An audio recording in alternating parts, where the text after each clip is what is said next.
Hey, what's up coin fam? Welcome back to the Mint Miser channel. In this video, we're going to be talking about some nickel coins worth a lot of money. Make sure you hit that subscribe button. Here's a cool looking nickel error. This is a 1968 San Francisco minted proof nickel.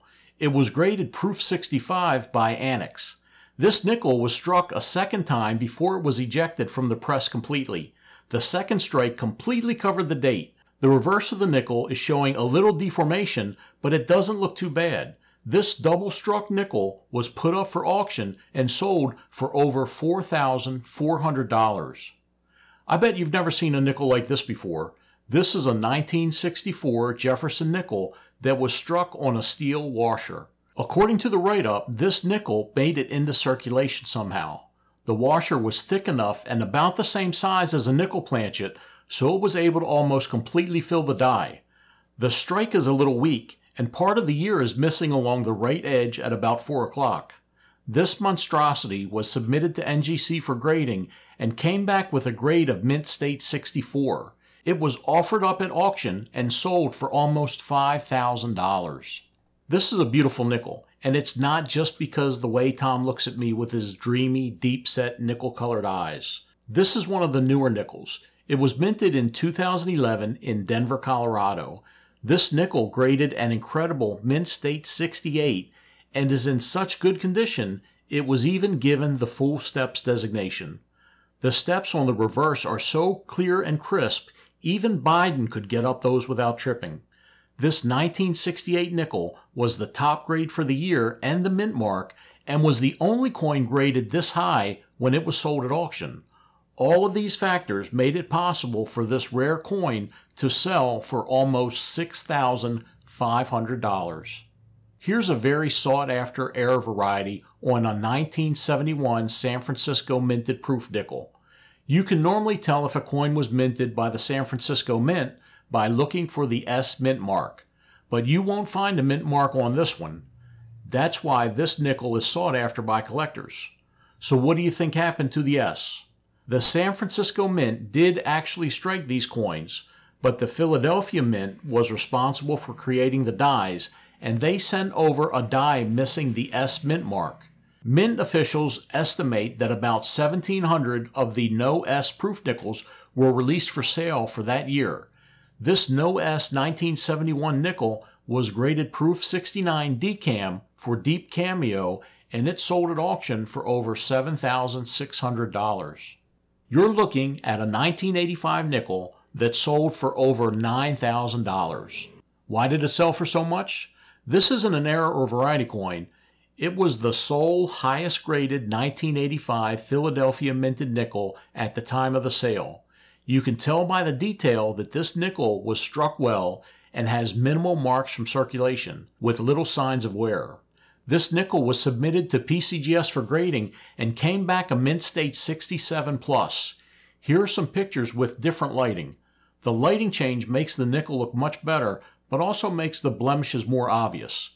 If you were given this nickel tomorrow as change from the convenience store, would you think it was worth submitting for grading?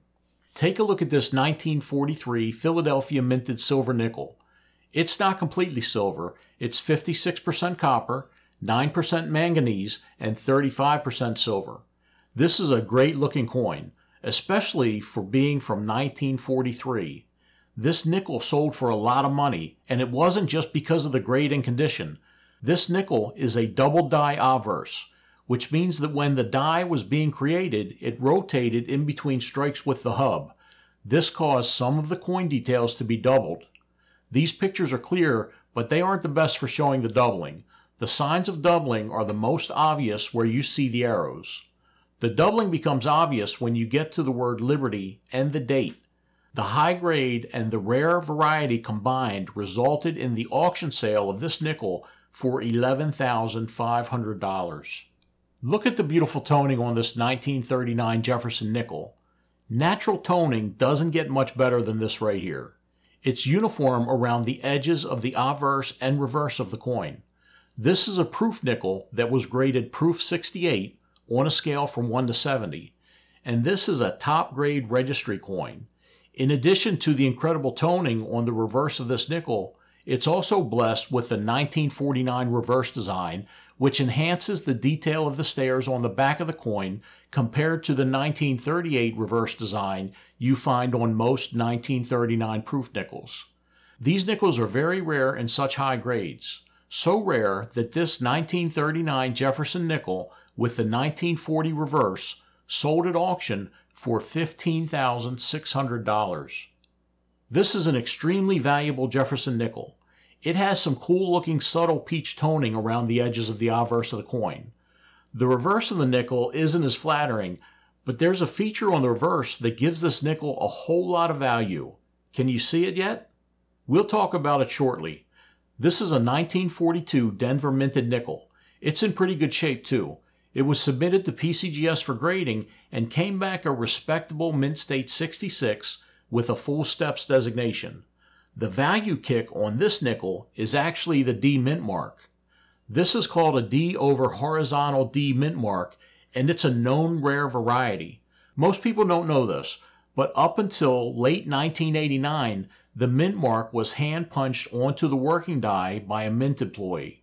It's likely that the mint employee didn't check the direction of the punch before applying it to the die. The original D was punched horizontally, and then it was corrected, but evidence of this error was still present. You can still see the original punch with the naked eye. This variety is very rare in uncirculated condition, with less than 100 examples known. This variety is highly desirable by collectors, so desirable that this one right here, it sold at auction for over $17,000. If you thought the last nickel was valuable, wait till you hear how much this nickel sold for. This is a 1939 Jefferson nickel. It looks like it's in pretty good condition, doesn't it? This Jefferson nickel is still sporting its original mint luster. It graded mint state 67.